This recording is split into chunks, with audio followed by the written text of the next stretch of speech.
This is Steve with Smitty's Fly Box. Today we're talking about fishing in the winter months.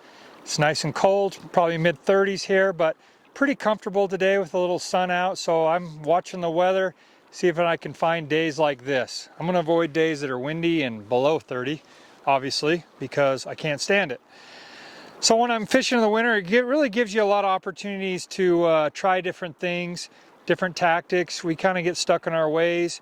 So it's kind of fun to rethink the way we're fishing and to try to catch fish on small flies. So the name of the game for bugs in the winter is midges. So we can use midge dries if there's a little bit of hatch going on. So we're using size 20 CDC adults or Griffiths gnats, real simple flies, lightly, sparsely tied with a little bit of hackle, a little bit of CDC.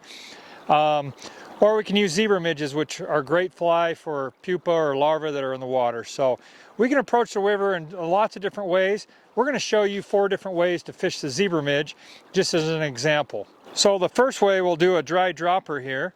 I just have my rod set up just with a normal dry setup here. I've got a tapered leader down with some light tippet to this high vis parachute, which is going to act as my indicator, and you never know, fish will come eat that.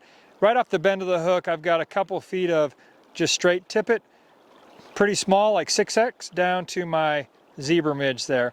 And I like this approach to this section of the river because I have a shallower run right here, and I've got a little bit of a flat here. And I don't see any fish nosing right now, but I'm gonna just let that zebra midge get down into this run and this little flat right here on the edge of this fast water, and just work little sections here along that foam line and see if there's one suspended in there taking zebras. The second way we're going to show you is just a standard nymph rig, where we go strike indicator, light leader, split shot, zebra midge. You can just set up another little light nymphing rig. I've got a really light yarn indicator here. My leader's not crazy long, just a couple feet, and I actually put a split shot here, but we'll see. And then I've got my zebra down below that.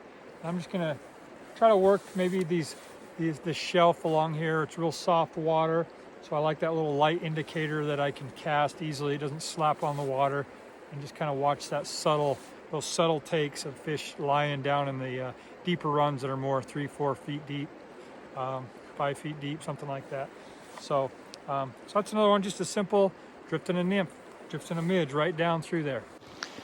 Third way, you can go add 2 flies. We can add a bigger nymph and then a zebra behind that. All right, now I'm going to work my way out there into the middle a little more. There's a deeper run where I can't really get with a dry dropper, and I need a little weight. So I'm going to set up just a regular old nymph rig. I've got this little corky indicator, split shot, and I'm going to use 2 flies on this one. Go with a gunslinger, about a size 16, and then trailing behind that is the zebra. So I'm going to try to get down in a little deeper, and I know there's a couple seams there where I can just get a nice long drift, and we'll see if we can't pick one up.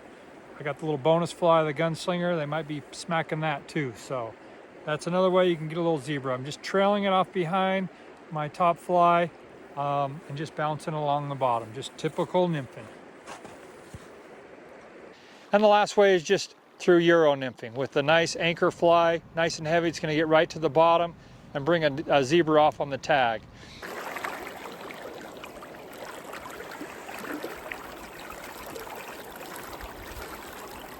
There he is. So just to recap what we've talked about today, there's lots of different ways to get a midge to drift down through there and look natural and catch fish. So whatever way works for you, but just keep it simple that you want that fly to look naturally and drag free and get it where the fish are hanging, whether that's suspended on top or right along the bottom. So whatever way you choose, hopefully you can catch some fish with it.